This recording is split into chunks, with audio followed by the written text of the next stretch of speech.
राधे राधे दोस्तों। इससे पूर्व की जो हमारी क्लास थी वो माता जनन तंत्र से संबंधित एमसीक्यू की क्लास थी। आज की जो क्लास है ये नर जनन तंत्र से संबंधित एमसीक्यू की क्लास रहेगी।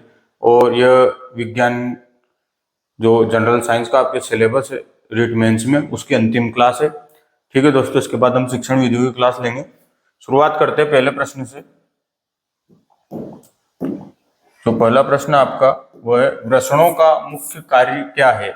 ए ऑप्शन है मूत्र का उत्पादन, बी है केवल शुक्राणु का उत्पादन, सी ऑप्शन है शुक्राणु और टेस्टोस्टेरोन दोनों का उत्पादन, और डी ऑप्शन है केवल टेस्टोस्टेरोन का उत्पादन। तो जो वृषण है दोस्तों, इसका मुख्य कार्य है शुक्राणु और टेस्टोस्टेरोन दोनों का उत्पादन। नेक्स्ट क्वेश्चन हम देखते हैं, शुक्राणु का उत्पादन कहाँ होता है? जो शुक्राणु है दोस्तों, इनका उत्पादन कहाँ होता है? ए ऑप्शन है मूत्राशय, बी अधिवृषण, सी वृषण और डी है शुक्राशय। तो जो शुक्राणु का उत्पादन है दोस्तों, यह सी ऑप्शन जो है वृषण इसके अंदर होता है।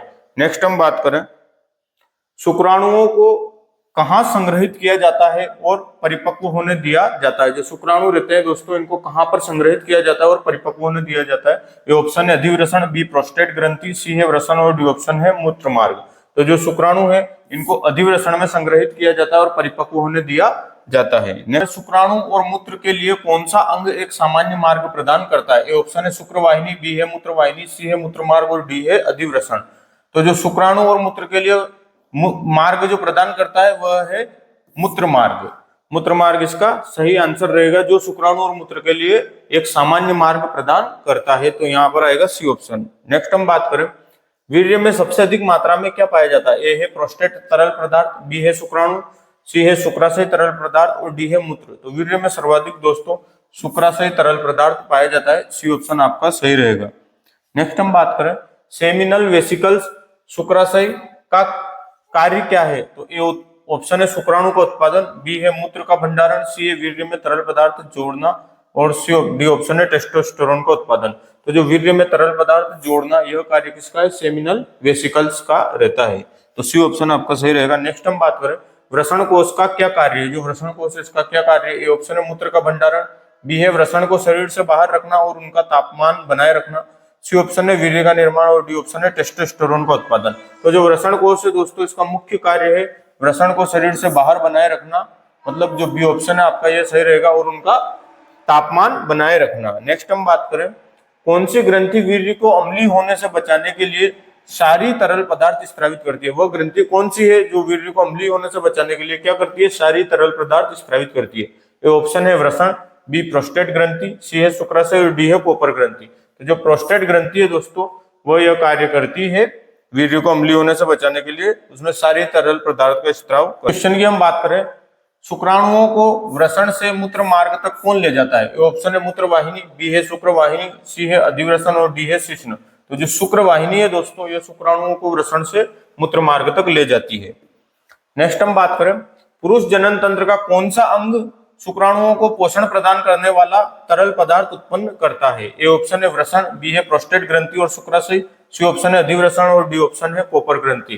तो जो प्रोस्टेट ग्रंथि और शुक्राशय है दोस्तों, यह पुरुष जनन तंत्र का अंग है जो शुक्राणुओं को पोषण प्रदान करने वाला तरल पदार्थ उत्पन्न करता है। नेक्स्ट हम बात करें, कौन सा हार्मोन पुरुष में द्वितीयक यौन विशेषताओं के विकास के लिए जिम्मेदार है? ए ऑप्शन है एस्ट्रोजन, बी है टेस्टोस्टेरोन, सी प्रोजेस्टेरोन और डी है इंसुलिन। तो जो टेस्टोस्टेरोन हार्मोन है दोस्तों, यह पुरुषों में द्वितीयक यौन विशेषताओं के विकास के लिए जिम्मेदार होता है। नेक्स्ट हम बात करें, शुक्राणु जनन की प्रक्रिया कहाँ होती है? ए ऑप्शन है प्रोस्टेट ग्रंथि, बी है अधिवृषण, सी है सेमिनिफेरस नलिकाएं और डी ऑप्शन है शुक्रवाहिनी। तो जो शुक्राणु जनन की प्रक्रिया दोस्तों, यह सेमिनिफेरस नलिकाओं में होती है।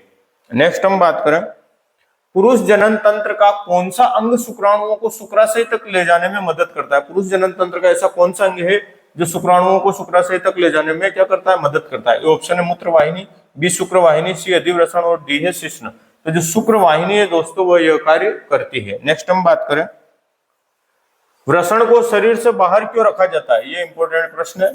जो वृषण है इसको शरीर से बाहर क्यों रखा जाता है? ये ऑप्शन है क्योंकि उन्हें चोट से बचाता है, बी ऑप्शन है क्योंकि शुक्राणु उत्पादन के लिए शरीर के तापमान से अधिक तापमान की आवश्यकता होती है, सी ऑप्शन है क्योंकि शुक्राणु उत्पादन के लिए शरीर के तापमान से कम तापमान की आवश्यकता होती है, और डी ऑप्शन है क्योंकि यह हार्मोन का उत्पादन बढ़ा देता है।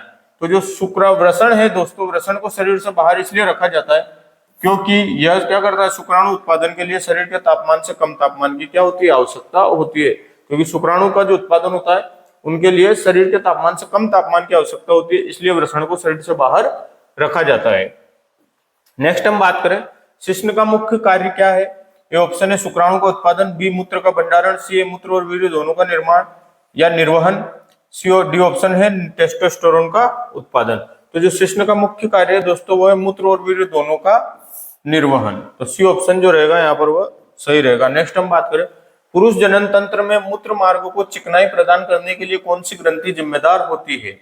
ए ऑप्शन है प्रोस्टेट ग्रंथि, बी है अधिवृषण, सी है वृषण और डी है बल्बो यूरेथ्रल ग्रंथि या कोपर ग्रंथि।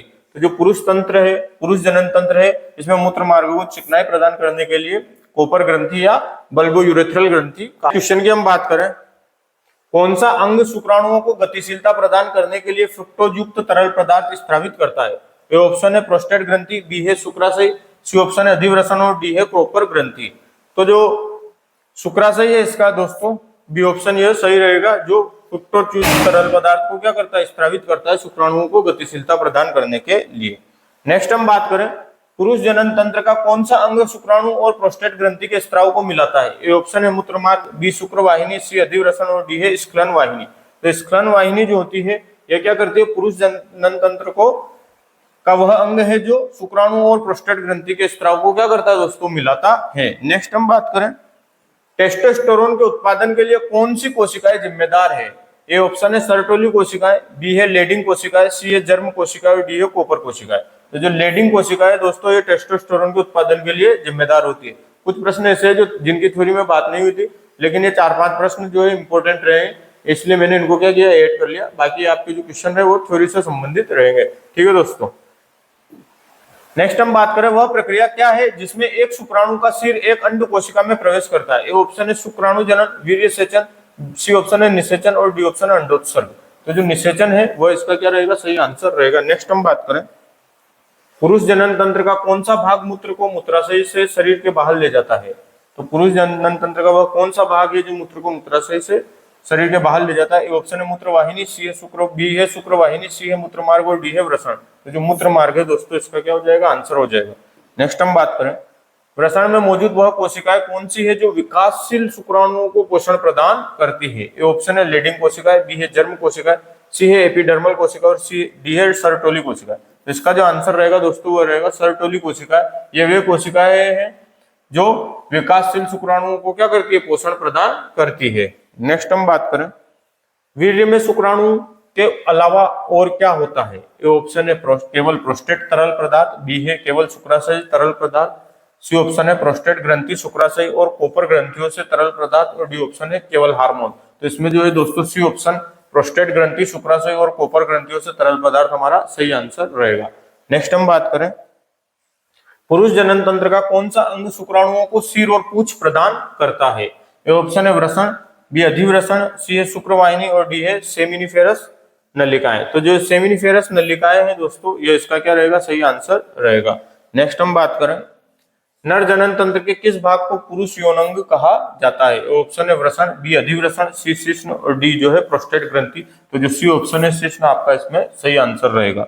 नेक्स्ट हम बात करें शुक्राणुओं का उत्पादन किस हार्मोन द्वारा नियंत्रित होता है। ऑप्शन है टेस्टोस्टेरोन, बी है ल्यूटेनाइजिंग हार्मोन जिसे एलएच कहेंगे शॉर्ट में, सी ऑप्शन है फॉलिकल स्टिमुलेटिंग हार्मोन जिसे एफएचएच बोलेंगे, डी ऑप्शन है दोनों एलएच और एफएसएच। एलएच मतलब ल्यूटेनाइजिंग हार्मोन और एफएसएच मतलब फॉलिकल स्टिमुलेटिंग हार्मोन। तो इन दोनों ऑप्शन को डी ऑप्शन में लिया गया है। तो जो शुक्राणुओं का उत्पादन किस हार्मोन द्वारा नियंत्रित किया जाता है, तो जो इसका आंसर रहेगा सी ऑप्शन हमारा सही रहेगा। नेक्स्ट हम बात करें शुक्र वाहिनी कहां से शुरू होती है। ए ऑप्शन है वृषण, बी मूत्र मार्ग, सी अधिवृषण और डी है प्रोस्टेट ग्रंथि। तो जो शुक्र वाहिनी है दोस्तों सी ऑप्शन अधिवृषण से शुरू होती है। नेक्स्ट हम बात करें प्रोस्टेट ग्रंथि का आकार कैसा होता है। जो प्रोस्टेट ग्रंथि है इसका आकार कैसा होता है। ऑप्शन है बादाम के आकार का, सी बी अखरोट के आकार का, सी काजू के आकार का और डी है अंगूर के गुच्छे के समान। तो जो प्रोस्टेट ग्रंथि है दोस्तों इसका आकार कैसा रहता है, अखरोट के समान। नेक्स्ट हम बात करें पुरुष नसबंदी में किस अंग को काटा या बांधा जाता है। ए ऑप्शन है मूत्र मार्ग, बी है अधिवृषण, सी ऑप्शन है शुक्र वाहिनी और डी ऑप्शन है वृषण। तो जो पुरुष नसबंदी में दोस्तों शुक्र वाहिनी को बांधा या काटा जाता है। ठीक है दोस्तों, आज की क्लास को यही खत्म करते हैं। यह जनरल साइंस से संबंधित आपकी लास्ट क्लास थी। कोर्स आपका कंप्लीट हो चुका है रेट मेंस के लिए, और इसके बाद अब हम जो विज्ञान की शिक्षण विधियां पढ़ेंगे। क्लास अच्छी लगी हो दोस्तों तो लाइक शेयर और सब्सक्राइब करें। धन्यवाद।